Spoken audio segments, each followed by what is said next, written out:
chaps, welcome once again to John Robson Guitar Tuition. As always, I do hope you're well. Today we're looking at some aftermarket Telecaster pickups for the budget conscious of us out there. These are iron gear steel twin pickups, and this guitar is a Squier Affinity Series Telecaster, which belongs to one of my students, a guy called Pete, who a while ago lent me his other Telecaster for a video. You may remember I did a video where I used a Fender American Elite Series Telecaster. Well, that was Pete's as well. So it's like he owns kind of both ends of the Telecaster spectrum, from the bottom rung of the ladder, which I believe is the Affinity Series, like this, right the way to the top end of the spectrum, the American Elite Series. So I might see if I can borrow that guitar off him again and do a comparison between both ends of the Fender spectrum. That'll be interesting. Anyway, onto the pickups. As I say, they are iron gear steel twin pickups, which you can see here, and they are about 30 quid each, which means that for 60 English pounds you can throw a new set of pickups into your Telecaster, which isn't a bad price at all for an overhaul like that. The interesting thing about these pickups is that they are dual coil pickups, but they aren't humbuckers, they are true single coils. What it is, if you just have the main coil engaged, then you've got a DC resistance, which we know is roughly analogous to the output of the pickup, a DC resistance of around about 8k. But then when you kick that extra coil in on each pickup, it pretty much doubles it up to about 14 or 15k, which should give a big boost in volume. It's like having an onboard passive boost on your guitar. I've wired it on this guitar to a push-push switch, which are available from Axes R Us, link in the description box below. And yeah, so that's basically what's going on here. Let's have a listen to what they sound like. In the following clip you're going to hear the original stock Squier pickups in all three positions, with both clean and a mildly overdriven sound, and back to back with those you're going to get the iron gear pickups with and without the boost, so you can hear what everything sounds like in comparison to everything else. Here's the clip.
that's rather impressive, isn't it, really?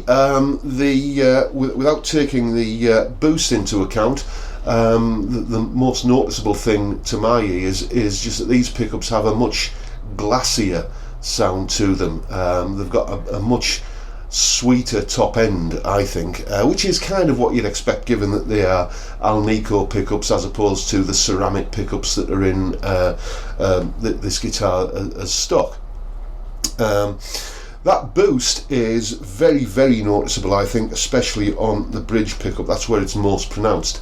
I have a little Telecaster based project of my own coming up shortly, and just through installing these pickups on this guitar, I've added one of these for the bridge pickup position to my wish list.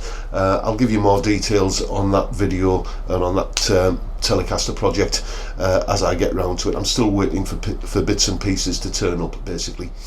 Right, so yeah, there you go. That is what the Iron Gear steel twin pickups sound like. I think they sound really, really good, and it's lovely having that little boost on tap as well. Now, before I go, I will just remind you of the contest that's running on this channel at the moment for this thing.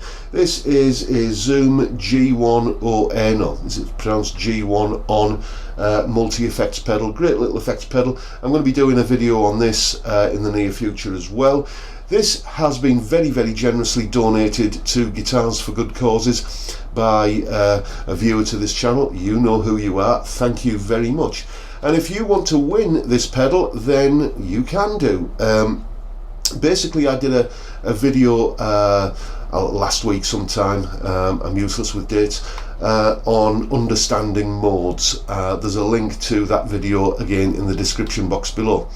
And along with that video there is a jam track that you can download from the description box of that video, and mode fingerings and everything. So if you're not sure what's going on with modes, then you might surprise yourself at how easy they are to get your head around. Take a look at the video, download the jam track and record yourself jamming with the different modes that are going on in that video that I explain in that video.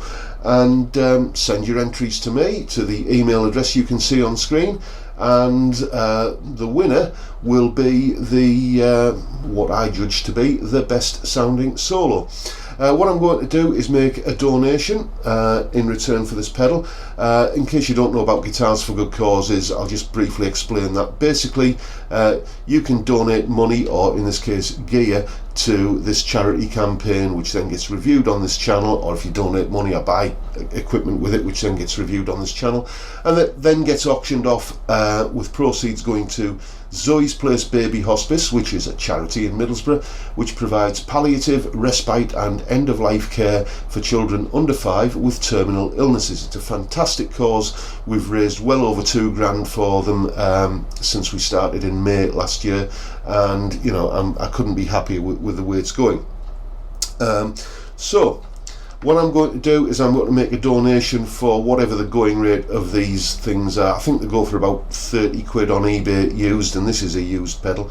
I'll make a donation of that sort of amount to Zoe's Place, which then effectively means that this is my pedal and I can do with what I like with it, and what I want to do with it is give it away to one of you guys who you know, records the coolest sounding mode based solo. I'm not looking for shredding here, okay? If you can shred, and if you do want to shred, then go, you know, then knock yourself out and go ahead, but that shouldn't be seen as a prerequisite. I'm looking for, you know, a cool sounding solo, something that sounds tuneful, melodic, something that shows that you've basically got the gist of what's going on with all of the modes. Anyway, that's enough of that. Yeah, closing date. I did say February the 1st is the closing date for this, but I've changed my mind. I'm roughly at 8,000 subscribers now on YouTube. We'll keep the contest running until I reach 9,000 subscribers. So, you know, you've got until then to get your entries in. And finally, one for me, if you would like some tailored one-to-one guitar tuition, then get in touch with me via the details at the end of this video.